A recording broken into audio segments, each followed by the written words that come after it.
కూటమి ఎమ్మెల్యే పాసం సునీల్ కుమార్ పైన వైసీపీ ఎమ్మెల్సీ మేరీ మురళి చేసిన వ్యాఖ్యలు మేము జనసేన పరిధిలో ఖండిస్తున్నాము. మన ఎమ్మెల్యే గూడూరు ఎమ్మెల్యే పాసం సునీల్ కుమార్ నిత్యం ప్రజలకు అందుబాటులో ఉండి నియోజకవర్గాన్ని ఎలా అభివృద్ధి చేయాలనే విషయాల మీద పూర్తి స్థాయిలో గూడూరులో ఉండే పనిచేస్తున్నారు.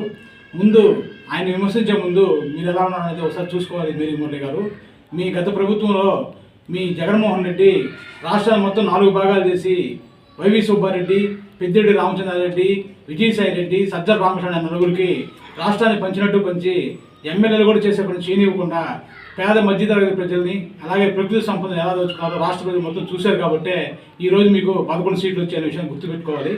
ఇంకో విషయం ఏంటంటే, పార్టీలో కొంతమంది పెద్దలు ఉంటారు, వాళ్ళందరూ పార్టీ కోసం కష్టపడుతూ ఉంటారు.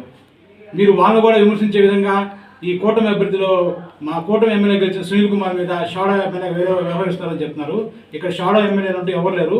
షాడో ఎమ్మెల్యే వ్యవహరించింది ఇంకా చేసిందంతా మీ గత ప్రభుత్వ హయాంలోనే మీ జగన్మోహన్ రెడ్డి 4 సామంతులుగా చేసి ఈ రాష్ట్రాన్ని లూటీ చేసుకుని దోచుకున్నారు. అందుకే మీకు ప్రజలు తగిన బుద్ధి చెప్పారని చెప్పి ఈ సందర్భంగా మేము తెలియజేసుకుంటున్నాము.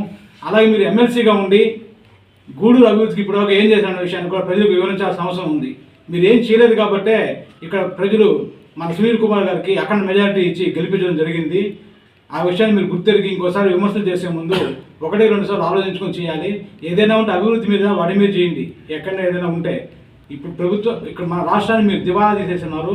ఈరోజు కూటమి ప్రభుత్వం సీఎంగా చంద్రబాబు నాయుడు గారు కావచ్చు, ఉప ముఖ్యమంత్రి పవన్ కళ్యాణ్ గారు ఆధ్వర్యంలో అలాగే బీజేపీ సారథ్యంలో ముందుకెళ్తుంటే మీరు కూడా సలహాలు సూచనలు ఇచ్చి రాష్ట్ర అభివృద్ధికి మన నియోజకవర్గం ఎలా పాటుపడాలనే విషయాలు చెప్తే బాగుంటుంది. కానీ ఏదో మీరు ఓడిపోయారన్న బాధలో ఉండి మీరు మాట్లాడి తెలుస్తుంది మీరు ఎలా ఓడిపోయారనేది, మీకు ఎంత బాధ ఉందనేది.